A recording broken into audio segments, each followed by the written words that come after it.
جیسے کہ آپ نے روایت سنی، اے میرے میٹھے اور پیارے اسلامیوں، چند بندے ایسے ہیں جن کی مغفرت نہیں ہوتی، چند بندے ایسے ہیں جن کی مغفرت نہیں ہوتی، باقی اللہ سب کی مغفرت فرما دیتا ہے۔ کچھ آپ نے سنے، کچھ یہ ہیں اپنے والدین کا نافرمان،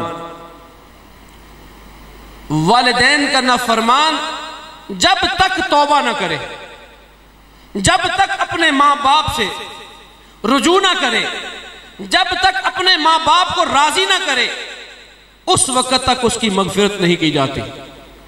رسول پاک صلی اللہ علیہ وسلم نے ارشاد فرمایا، اللہ تعالیٰ جس سے چاہے عذاب قیامت تک کے لیے اٹھا لے، لیکن ماں باپ کا جو نافرمان ہے اللہ تعالیٰ اس کو دنیا میں بھی ذلیل کرتا ہے، آخرت میں بھی ذلیل کر دیتا ہے۔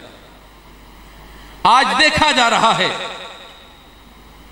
اولاد اپنے ماں باپ سے دور ہے، ماں باپ کو ناراض کر کے رب کو راضی کیسے کرو گے؟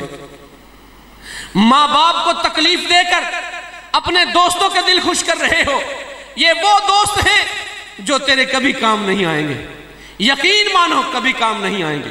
میں نے ایسے نوجوان دیکھے جن کی یاریاں اتنی گہری تھیں کہ ان کو کوئی جدا کرنے کا سوچ نہیں سکتا۔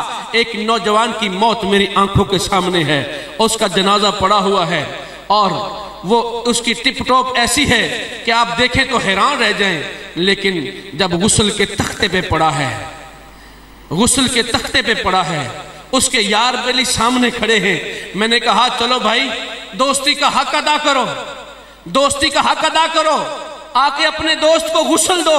یقین مانو وہ ایسے کانپ رہے اور کہتے نہ قاری صاحب ہمارا کام نہیں ہے، ہم سے تو یہ نہیں ہو سکتا۔ میں نے کہا کہاں گئی تمہاری دوستی، کہاں گیا تمہارا یارانہ؟ یہی وہ دوست تھا جس کے ساتھ تو گلچھرے اڑایا کرتا تھا، یہی وہ دوست تھا گندی محفلوں میں اس کے ساتھ جایا کرتا تھا، آج یہ قبر کی طرف جا رہا ہے اور تو اس کے قریب جانے سے ڈر رہا ہے۔